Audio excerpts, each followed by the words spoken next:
ಪಾಕಿಸ್ತಾನ ಮತ್ತು ಆ ಉಗ್ರರ ವಿರುದ್ಧದ ಆಪರೇಷನ್ ಸಿಂಧೂರ ಯಶಸ್ವಿಯಾಗಿದೆ. ಈ ಹಿನ್ನೆಲೆಯಲ್ಲಿ ತಿರಂಗ ಯಾತ್ರೆ ನಡೆಯಲಿದೆ. ಪಾಕ್ ವಿರುದ್ಧ ಆಪರೇಷನ್ ಸಿಂಧೂರ ಸಕ್ಸಸ್.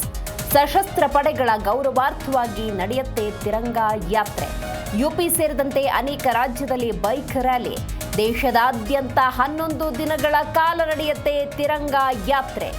ಭಾರತೀಯ ಯೋಧರ ಶೌರ್ಯಕ್ಕೆ ಈ ತಿರಂಗ ಯಾತ್ರೆಯ ಮೂಲಕ ಅಭಿನಂದನೆಯನ್ನ ಸಲ್ಲಿಸುವಂತಹ ಕಾರ್ಯಕ್ರಮ ಇದು. ಬಿಜೆಪಿಯಿಂದ ಹಲವು ರಾಜ್ಯಗಳಲ್ಲಿ ನಡೆಯುತ್ತೆ ತಿರಂಗ ಯಾತ್ರೆ. ಆಪರೇಷನ್ ಸಿಂಧೂರ ಮತ್ತು ಸಶಸ್ತ್ರ ಪಡೆಗಳ ಗೌರವಾರ್ಥವಾಗಿ ಬಿಜೆಪಿ ದೇಶದಾದ್ಯಂತ 11 ದಿವಸಗಳ ಕಾಲ ತಿರಂಗ ಯಾತ್ರೆಯನ್ನು ಆಯೋಜನೆ ಮಾಡಿದೆ. ಅದರಂತೆ ಯುಪಿ ಸೇರಿದಂತೆ ಅನೇಕ ರಾಜ್ಯದಲ್ಲಿ ಸಹಸ್ರಾರು ಮಂದಿ ಭಾರತದ ಧ್ವಜವನ್ನು ಹಿಡಿದು ರ್ಯಾಲಿಯನ್ನು ಮಾಡಲಿದ್ದಾರೆ, ಯಾತ್ರೆಯನ್ನು ಕೈಗೊಳ್ಳಲಿದ್ದಾರೆ. ಪ್ರಧಾನಿ ನರೇಂದ್ರ ಮೋದಿ ಸರ್ಕಾರದ ದೃಢ ನಿಶ್ಚಯದ ನಾಯಕತ್ವ ಮತ್ತು ಸಶಸ್ತ್ರ ಪಡೆಗಳ ಶೌರ್ಯದ ಬಗ್ಗೆ ಜನರಿಗೆ ತಿಳಿಸುವಂತಹ ಯಾತ್ರೆ ಇದು.